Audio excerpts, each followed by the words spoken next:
में है यहां पुलिस ने जामा मस्जिद सर्वे के दौरान बवाल करने वाले 74 उपद्रवियों के पोस्टर सार्वजनिक स्थानों पर चस्पा किए, जिसको लेकर एक बार फिर सियासी बयानबाजी शुरू हो गई है। हिंसा को लेकर एआईएमआईएम अध्यक्ष असदुद्दीन ओवैसी की एक पोस्ट ने नया विवाद खड़ा कर दिया है। ओवैसी ने दावा किया कि हिंसा के कारण इलाके में दहशत का माहौल है।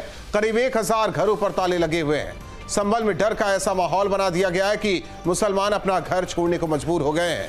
वहीं पूरे मामले में संभल एसपी कृष्ण कुमार विश्नोई का कहना है कि जो लोग यहां से गायब हुए हैं ये वही लोग हो सकते हैं जो हिंसा में शामिल थे। ऐसे में बड़ा सवाल यह कि क्या ओवैसी अखिलेश यादव के वोट बैंक में सेंध लगाने की तैयारी कर रहे हैं। दो टूक में करेंगे चर्चा, पहले सुनते हैं बयान। ऐसा कुछ नहीं, कहीं कोई पलायन नहीं हो रहा है संभल में। ओवैसी कह रहे हैं। नहीं, वो तो अपना राग जो बीजेपी कहती है वही करते हैं। ओवैसी साहब वही कहते हैं जो बीजेपी कहती है, वो नहीं बोलते। बकरे की अम्मा कब तक खैर बनाएगी। संभल में जिन्होंने भी हिंसा करने की चेष्टा की है, पुलिस की कार्रवाई तो उनके खिलाफ होकर के ही रहेगी। वो घरों में ताला लगा करके भाग करके बचने की जो जुगत कर रहे हैं ना, इससे बच नहीं पाएंगे। यूपी की पुलिस तो उनको खोज ही निकालेगी। और ओवैसी साहब अपने आंसू बचा करके रखे, क्योंकि अभी तो लंबी कानूनी कार्रवाई का सामना करना है। बैरिस्टर साहब को अभी कानून में बहुत सारी दलीलें देनी पड़ेंगी, वकालत करनी पड़ेगी। इसलिए व्यर्थ में अभी आंसू ना बहाएं और इन अपराधियों के पक्ष में खड़े होने से बाज आए। ऐसे में बड़े सवाल संभल के दंगाइयों पर योगी का एक्शन, ओवैसी की बढ़ी टेंशन। ओवैसी का बयान, अखिलेश के वोट बैंक को बांटने का प्लान। संभल हिंसा के 74 गुनाहगार, जारी है वार पलटवार। सीएम योगी का सख्त संदेश, मच गया सियासी क्लेश। इन्हीं सवालों के साथ मेहमानों से चर्चा। अश्विनी शाही जी बीजेपी नेता हमारे साथ जुड़े हैं, आचार्य एचएस रावत जी हिंदू धर्म गुरु हमारे साथ जुड़े हैं, बाकी मेहमान थोड़ी देर में हमारे साथ जुड़ेंगे। लेकिन अश्विनी शाही जी, एक तरफ यह बता दिया जाता है कि ओवैसी साहब आप लोगों की बी टीम है, वो मुसलमानों की तरफ से खेलते हैं, आप हिंदुओं की तरफ से खेलते हैं। उन्होंने ये भी कहा कि 74 जिस तरीके से आरोपियों के पोस्टर चस्पा किए गए, हजारों मकानों पर ताले लटके हुए हैं। लेकिन वहां प्रशासन बोल रहा है कि ये वही हो सकते हैं जो इस उपद्रव में शामिल थे। सवाल इस बात को लेकर है कि कानून व्यवस्था को कानून व्यवस्था की नजर से देखा जाना चाहिए या वाकई हिंदू मुस्लिम के नजरिए से देखा जाना चाहिए। राहुल जी, कानून व्यवस्था के साथ कोई हिंदू मुस्लिम कहीं होता भी नहीं है, इसका कोई जिक्र भी कहीं नहीं है। लेकिन ओवैसी साहब एक भोंपू बन गए हैं, उनकी बात पर अब उनके भी लोग भरोसा नहीं कर रहे हैं। कोई पलायन वहां से वही लोग हुआ। आज एसएसपी का बयान भी आया कि 2500 से 3000 लोग जो है उस दंगे में शामिल थे और ज्यादातर घर उन्हीं के बंद हैं, क्योंकि 79 अरेस्ट हुए हैं। और जो पोस्टर चस्पा हैं उसमें लोग अपना पोस्टर में फोटो देखकर गायब हो चुके हैं। तो 2500 से 3000 लोग वहां पर दंगे में शामिल थे। और 24 नवंबर का दंगा कोई भूलेगा नहीं कि किस तरीके से पुलिस के ऊपर पत्थर चलाया गया था, आप दिखा भी रहे हैं इस समय। तो एसएसपी का बयान आया, कानून व्यवस्था में उन्होंने कहीं हिंदू मुस्लिम नहीं किया, लेकिन दंगा करने वाले क्या मुस्लिम नहीं थे? वहां पर जाति नहीं पूछी गई है, पत्थर किसने चलाया, पुलिस वाला घायल कैसे हुआ। जो लोगों को देखा गया है, एक एक को चिन्हित किया गया है, उनकी गिरफ्तारियां हो रही हैं, वो लोग भागे हैं। पलायन हुआ था कैराना में, क्यों नहीं बोले उस समय ओवैसी जी कि जब 2016 में 15 में जब वहां पलायन हो रहा था, हमारे स्वर्गीय सांसद इस समय नहीं रहे, माननीय हुकुम सिंह जी ने 346 लोगों की लिस्ट जारी की थी। उस समय कहां थे ओवैसी जी? या पैदा नहीं हुए थे या पार्टी नहीं बनाए थे, ये दोनों असंभव है। तो उस समय इनके मुंह में क्या दही जमी हुई थी? आज इनको पलायन दिख रहा है। ये सर्वथा मिथ्या बोलते हैं। और इनको क्या बोलते हैं, चूंकि मुसलमानों ने इनको नेता माना नहीं है, कहीं जाते हैं 1-8% वोट मिल जाता है और ए टीम बी टीम लोग कहते रहे, उसका कोई फर्क नहीं पड़ता है हम लोगों के ऊपर। हम लोग जो लड़ाई लड़ रहे हैं, एक धर्म ईमान, इसकी बात एकदम अलग है, इसको फंसाया जाता है। भारतीय जनता पार्टी को राम शब्द कहने में, हिंदू शब्द कहने में लोग सांप्रदायिक कह देते हैं, बाकी तो सेकुलर है। ये तथाकथित सेकुलरिज्म जो है आज उत्तर प्रदेश नहीं पूरे हिंदुस्तान को गर्त में ले गया था। अगर 14 से हमारी सरकार नहीं आई होती तो आज हिंदू और बाकी लोगों का नाम लेवा कोई नहीं होता। लेकिन ये देखिए किस तरीके से एक एक का मुसलमानों, लखनऊ में पोस्टर लगे, उत्तर प्रदेश में हम लोगों ने कानून बनाया इसका और उसके बाद हम काम कर रहे हैं। हम कोई गैर कानूनी काम नहीं कर रहे हैं। वहां पर पूरे साक्ष्यों के साथ एक एक व्यक्ति की खोज हो रही है, जो दंगे में लिप्त थे वो खोजा जाएगा। और अभी हमारे प्रवक्ता राकेश जी ने कहा कि बकरे की अम्मा कब तक खैर मनाएगी, तो दंगाई कब तक भागेंगे। एक एक दंगाइयों को उनके घर से निकाला जाएगा। जी। मेजर आशीष चतुर्वेदी जी हमारे साथ एसपी नेता जुड़ रहे हैं, इसके अलावा फाजिल अहमद साहब मुस्लिम एक्टिविस्ट भी हमारे साथ जुड़ रहे हैं। मेजर आशीष चतुर्वेदी जी, बड़ा चेहरा कौन, अगर हम मुसलमानों को आगे रखकर बोलते हैं, अखिलेश यादव और अब ओवैसी साहब बनने की कोशिश करते हैं, भले ही आप लोग बी टीम बताइए बीजेपी की, लेकिन हाँ उनकी भी बात सुनी जाती है, रखी जाती है, कही जाती है। देखिए, जो बातें अभी कही जा रही हैं, मुझे लगता है कि देश बड़े ही विचित्र दौर से गुजर रहा है कि कहीं हिंदू पलायन कर रहा है तो कहीं मुसलमान पलायन कर रहा है। तो आखिर देश में चल क्या रहा है, ये सब जा कहाँ रहे हैं? कहीं हिंदू सुनने में आ रहा है पलायन कर रहे हैं, कभी सुनने में आ रहा है मुसलमान पलायन कर रहे हैं। तो हमारे देश की कानून व्यवस्था कहाँ जा रही है जो ये पलायन को रोक नहीं पा रही है? अब ये कह देना कि केवल कुछ लोग कहीं से कहीं जा रहे हैं, तो ऐसा नहीं है। अगर ऐसी स्थिति बन रही है, चाहे कारण उसका कुछ भी बने, ये एक सही व्यवस्था तो नहीं है। इसको सही व्यवस्था तो नहीं कह सकते हम लोग कि ऐसे माहौल में जहां किसी भी व्यक्ति को पलायन करना पड़े, कारण चाहे कोई भी हो, चाहे शासन हो, प्रशासन हो या कोई अन्य समुदाय हो, किसी भी वजह से अगर पलायन होता है तो एक सवालिया जो निशान है वो सत्ता पक्ष पे, जो भी जिसकी जहां सत्ता है उस पर लगता है। तो मुझे लगता है कि कहीं ना कहीं दोबारा इस पे सोच विचार करने की जरूरत है कि आप जब पोस्टर लगाते हैं, मुझे याद है शायद कोर्ट ने एक बार पहले भी कहा था कि आप स्वयं सरकार ये फैसला नहीं कर सकती, किसी का भी पोस्टर, यहाँ की बात नहीं कर रहा हूँ, कहीं भी किसी का पोस्टर आप, क्योंकि ये कोर्ट फैसला करता है कि कौन अपराधी है कौन नहीं है, इसका फैसला कोर्ट करता है। तो सरकारें अगर फैसला करने लग जाएंगी और पोस्टर लगाएंगी तो कहीं ना कहीं वो ठीक नहीं होगा। नहीं, इस पोस्टर पर ऊपर लिखा हुआ है तलाश, ये नहीं लिखा हुआ कि आरोपी हैं, इन पर कोई मामला है, वो ऊपर लिखा हुआ है तलाश, तलाशा जा रहा है उन्हें। अब वो एक अन्य विषय हो सकता है। ठीक, आचार्य एच.एस. रावत जी, वाकई जो अगर मेजर साहब कह रहे हैं ये बात भी सही है, तो ये भी सही होना चाहिए कि फिर वहां उस पर सियासत भी नहीं होनी चाहिए। एक धर्म विशेष से जुड़ा मामला है तो वहां आर्थिक मदद भी नहीं की जानी चाहिए, विपक्ष में होते हुए भी। बहुत सारी चीजें हैं, अपने अपने चश्मे हैं और हर चश्मे से अलग अलग तरीके से चीजें दिखती हैं।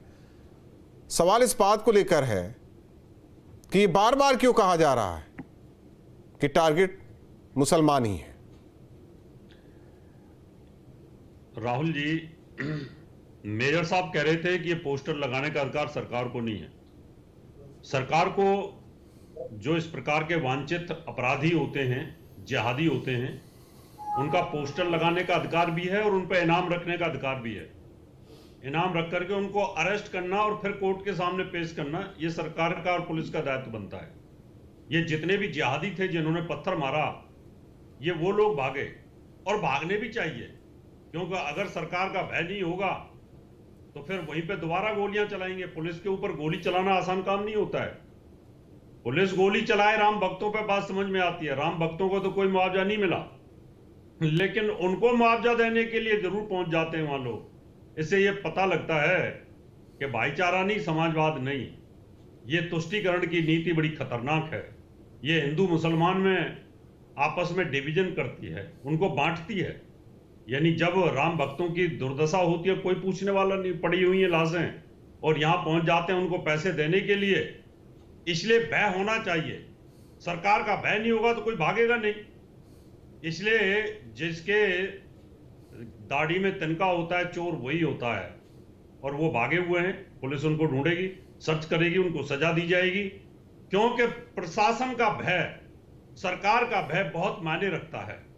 ऐसे तो कोई भी कल को आर्मी के ऊपर भी पत्थर फेंके जम्मू कश्मीर के अंदर, वहां उनका हाल किया गया। तो इस वजह से ये जो भागे हुए हैं, ये अपनी मजबूरी में भागे हुए हैं। कोई सरकार नहीं भगा रही, हिंदू नहीं भगा रहे। हिंदुओं के डर की वजह से कोई नहीं भागता। हिंदू जरूर भागे कैराना के अंदर, वहां पर उनके मकानों को कब्जा किया जाता है, उनकी बहन बेटियों को छेड़ा जाता है, जबरदस्ती धर्म परिवर्तन करा दिया जाता है, उठा के लेके जाते हैं, स्कूल नहीं जाने देते।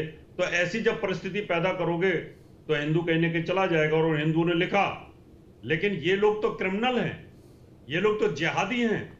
इन लोगों ने तो पुलिस पे पथराव किया है। इसलिए पुलिस ने अपने बचाव के लिए अगर कोई गोली चलाई है और लॉ एंड ऑर्डर को मेंटेन किया है तो वो भी कहीं ना कहीं आदेश होता है अदालत का। इसलिए मैं मेजर साहब अच्छे प्रवक्ता हैं, लेकिन उनकी इन बात से सहमत नहीं हूं मैं। फाजिल साहब, जो ओवैसी साहब कह रहे हैं वो सही है, जो अखिलेश यादव कह रहे हैं वो सही है? देखिए, मैं तो देख नहीं पा रहा हूं कि कौन कौन बोल रहा है। अभी कोई बोल रहा था कि 2014 में अगर भाजपा की सरकार नहीं होती तो इस देश से हिंदू खत्म हो गए होते। अरे 2014 के बाद ही राजेंद्र पाल गौतम के नेतृत्व में 5 करोड़ लोगों ने हिंदू धर्म छोड़ के बुद्ध धर्म स्वीकार कर लिया और 22 प्रतिज्ञा भी ले रहे। वो कह रहे कि ब्रह्मा विष्णु महेश को हम भगवान ही नहीं मानते। ये सब कुछ तो इसी 2014 के बाद ही हुआ है। इसके पहले 2014 से पहले तो ये सब कुछ नहीं होता था। जितना नुकसान हिंदू धर्म का इस सरकार ने किया है पूरी दुनिया में, आप देखिए राजधानी दिल्ली के अंदर 18 लोग मर गए ट्रेन पकड़ने में। 3 साल से ये लोग ट्रेन का तैयारी कर रहे थे और वहां पे कितने लोग मर गए सरकार आंकड़ा नहीं बता पा रही। आज भी बच्चे अपने माँ बाप को खोज रहे इलाहाबाद में, प्रयाग में जा करके, और पूरा भगवान ने तो नरक का दरवाजे बंद कर दिए। सब लोग स्वर्ग में ठेला ठेली मच गई। ये सारी स्थितियां, ये लोग सिर्फ भाजपा भाजपा। अरे भाजपा ही हिंदू है क्या? भाजपा तो एक पॉलिटिकल पार्टी है ना। और पुलिस अपना काम करती है। कैराना के संभल में न्यायिक आयोग जांच कर रहा है। पुलिस का कोई मतलब ही नहीं है पोस्टर लगाने का। पुलिस के हाथ से जांच लिया जा चुका है। वो तो जबरदस्ती मंत्री के इशारे पर, मुख्यमंत्री के इशारे पर पुलिस जबरदस्ती लोगों को परेशान कर रही है। जब कोई जांच आयोग काम करता है तो उसके नीचे की पुलिस की कार्रवाई बंद हो जाती है। अब तो न्यायिक आयोग अपना जो करेगा वो करेगा। जो जांच चल रही है उसमें न्यायिक आयोग ऑलरेडी जा करके पुलिस से खुद उन्होंने सवाल जवाब किया है और सारे अधिकारी फंस रहे उसमें। सबकी नौकरी जाएगी, जेल भी जाएंगे ये लोग। ये सीओ, दरोगा सब जेल जाएंगे। तो जब न्यायिक आयोग जांच कर रहा है तो पुलिस की तो कोई मतलब ही नहीं होता उसमें जांच करने का। अब तो न्यायिक आयोग हो गया। फिर पुलिस क्यों पोस्टर लगा रही है और क्यों लोगों को परेशान कर रही है? क्योंकि वहां के जो लीडर हैं, चाहे समाजवादी पार्टी के हो चाहे कांग्रेस पार्टी के हों, ये लोग तो इतना डर गए हैं कि कुछ बोल ही नहीं पा रहे। वो वहां के मुसलमान, कानून भी नहीं पता है इन लोगों को। जब न्यायिक आयोग जांच कर रहा है तो फिर पुलिस उसमें किस बात के लिए कहां चार्जशीट लगाएगी? अब तो न्यायिक आयोग चार्जशीट लगाएगा। वो जांच करके कोर्ट को अपना रिपोर्ट पेश करेगा। तो पुलिस का वहां रोल ही कहां बचता है? पुलिस क्यों चार्जशीट लगाएगी? पुलिस क्यों लोगों को बुला के पूछताछ करेगी? पुलिस क्यों पोस्टर लगाएगी? इतनी सी बात तो सब हमको लगता है कि आपने 2 बातें समझाई फाजिल साहब, दोनों चीजें समझ में आ गई। लेकिन एक चीज अभी तक नहीं समझ में आया कि कहां से मुसलमानों को टारगेट किया जा रहा है। आपने कहा कि हिंदुओं की ऐसी तैसी हो रखी है इस सरकार में। दूसरी ओर आपने पुलिस वाला मैटर भी समझा दिया। तो फिर ये क्यों ओवैसी साहब बोल रहे हैं, अखिलेश यादव या विपक्षी दल बोल रहे हैं कि इसीलिए मुसलमान टारगेट? जब न्यायिक आयोग, सुन लीजिए, इसीलिए बोल रहे हैं कि जब न्यायिक आयोग जांच कर रहा है फिर पुलिस का मतलब क्या है जांच करने का? पुलिस क्यों किसी को थाने में बुला के पूछताछ कर रही? क्यों पोस्टर लगा रही है? अगर सुन लीजिए, अखबार में दिया जाता है तो अखबार में अगर आप देते हैं तो हम जाके अदालत को दिखाते हैं कि साहब देखिए इन्होंने अखबार में इश्तिहार दिया है। पोस्टर की कोई ऑथेंटिसिटी नहीं होती। कल को हम अदालत में कहेंगे, पुलिस मुकर जाएगी कि हमने पोस्टर नहीं लगाया। पोस्टर का कोई मतलब नहीं होता है। अदालत, कोई पुलिस अगर किसी को वांछित अपराधी मानती है तो उसके लिए अदालत, अखबार में बाकायदा विज्ञापन दिए जाते हैं, उसकी रसीद जमा होती है कोर्ट में कि हमने इसकी एक तरीका होता है। और हमको उनके विज्ञापन पर आपत्ति होगी तो हम वो अखबार की कटिंग अदालत में लगा के पूछेंगे कि पुलिस ने ये क्यों विज्ञापन दिया।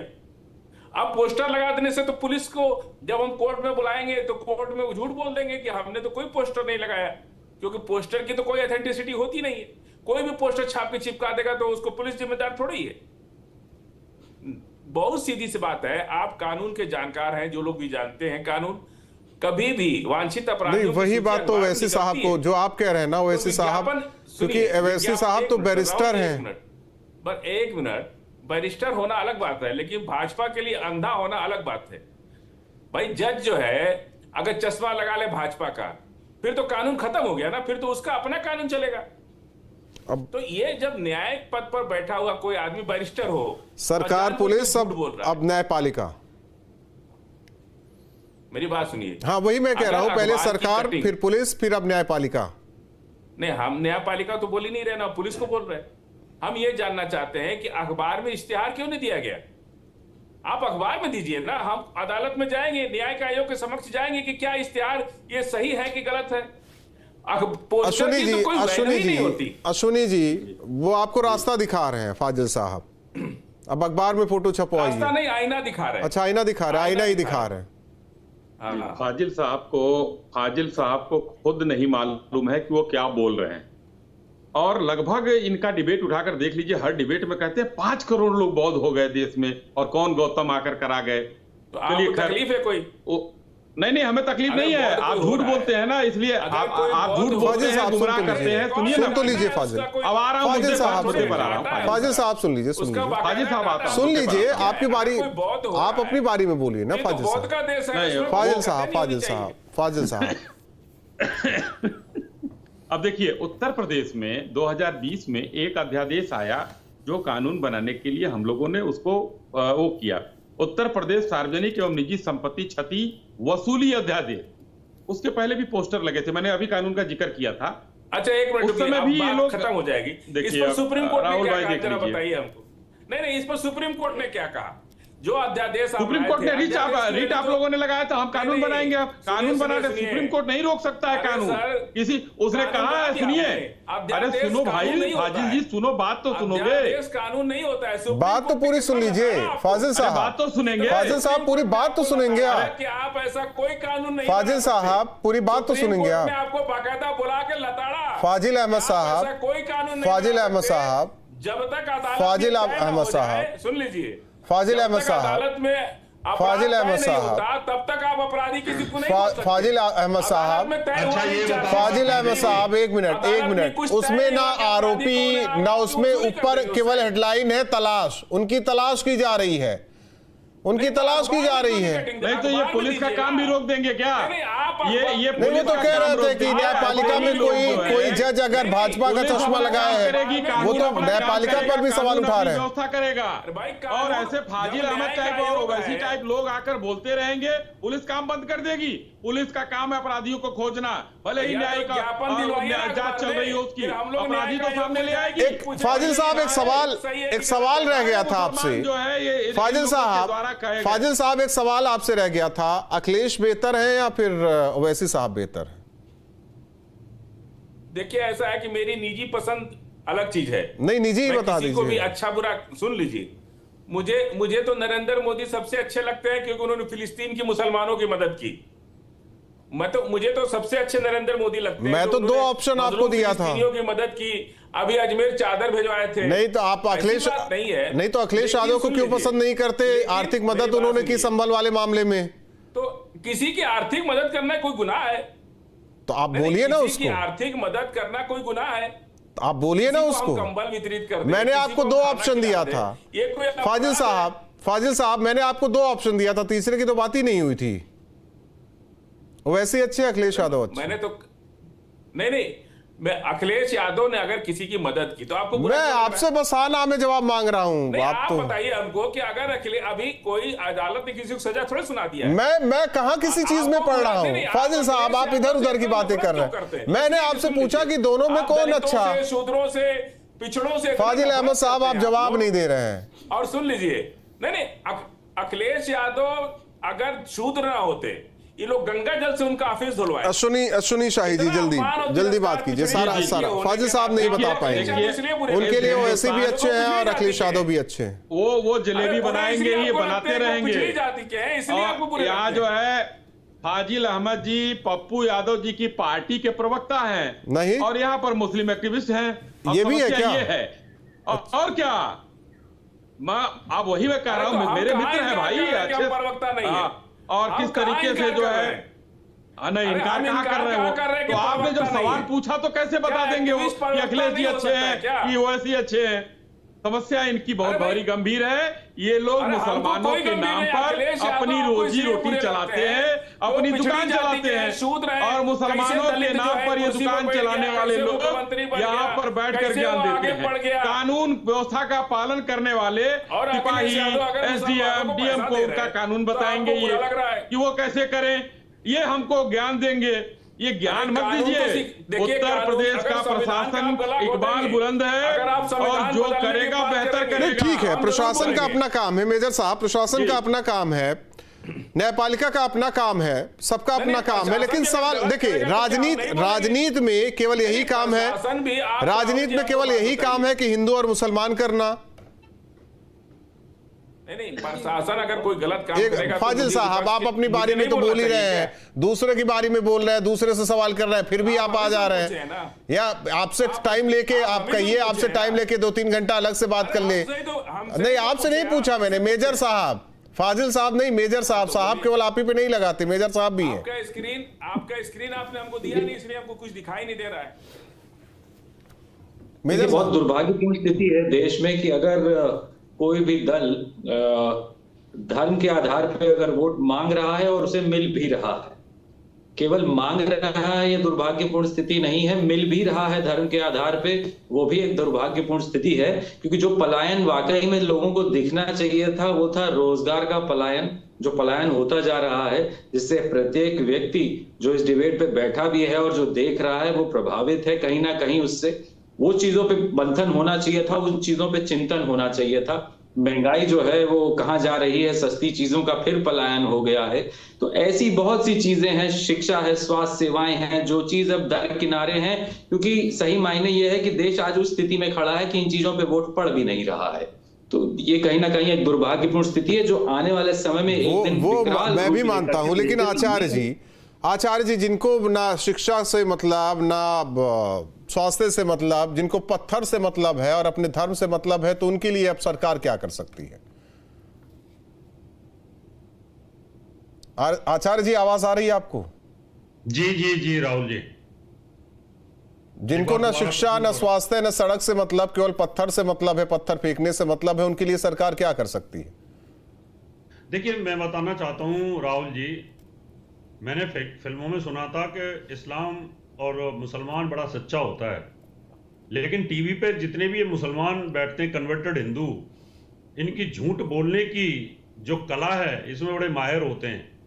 अभी ये कह रहे थे 6 करोड़ हिंदू बौद्ध बन गए और राजेंद्र गौतम ने बना दिए। तकलीफ बढ़ गई इनकी। 6 करोड़ की जगह नहीं दिल्ली में कहीं इकट्ठे हो जाए, तो उसमें इतना आचार्य एच.एस. रावत जी, इतना क्यों नाराज मत होइए, वो तो औरंगजेब भी बना रहे थे, उसमें क्या है? औरंगजेब ने भी बनाया है हिंदुओं को। एक्चुअल में राहुल जी, मुझे जवाब पब्लिक को देना, जो न्यूज नेशन देख रहे हैं उनको जवाब ये देना पड़ेगा कि यार ये फाजिल अहमद इतनी बड़ी झूठ बोलता कैसे है? दिल्ली के अंदर कौन सा ऐसा ग्राउंड है जहां 6 करोड़ हिंदू आ जाएंगे या मुसलमान आ जाएंगे? अरे पूरे देश की बात 1000 आदमी इकट्ठे हो गए तो उनकी इतनी बड़ी झूठ बोलोगे?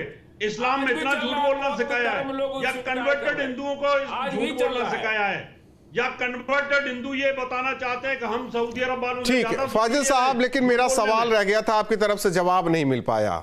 वैसे ही अच्छे, अखिलेश यादव अच्छे? नहीं बताएंगे ये। क्यों नहीं बताएंगे? हिम्मत नहीं है, नहीं बताएंगे ये। नहीं, आप मेरी बात सुनिए, आप अपने सवाल को जरा डिफाइन कीजिए कि आप अखिलेश यादव में क्या बुराई देखते हैं और ओवैसी साहब में क्या बुराई देखते हैं? भाई मैं आपको ऑप्शन दे रहा हूं, आप देखिए, आप मेरे सवाल को कह रहे हैं कि आप डिफाइन कर लीजिए, लेकिन अपने जवाब को डिफाइन नहीं कर पा रहे हैं। किसी मुसलमान की मदद कर दी आपको? मैं कहा कुछ, हाँ, ओवैसी साहब ने किसी मुसलमान की बात कर दी, वही चीज मैं भी कह रहा हूँ। किसी मुसलमान की अखिलेश यादव मदद करते हैं, अच्छी बात है, लेकिन हिंदू की नहीं। ओवैसी साहब मुसलमानों की बात करते हैं, हिंदुओं की बात तो करेंगे ही नहीं, तो अच्छे हैं। बहुत धन्यवाद आप चारों मेहमानों का हमारे साथ जुड़ने के लिए। तो संभल हिंसा के आरोपियों का पोस्टर चस्पा किया गया, जिसे लेकर सियासत तेज हो गई है। अखिलेश के बाद अब ओवैसी साहब भी सामने आए हैं, वो सवाल उठा रहे हैं, सरकार पर निशाना साध रहे हैं। सवाल इस बात को लेकर है कि जो मामला अभी उत्तर प्रदेश की सियासत में थोड़ा ठंडा पड़ा था, उसे ओवैसी साहब ने एक बार फिर उठाकर यह जाहिर कर दिया कि अखिलेश यादव नहीं, मुसलमानों के हितैषी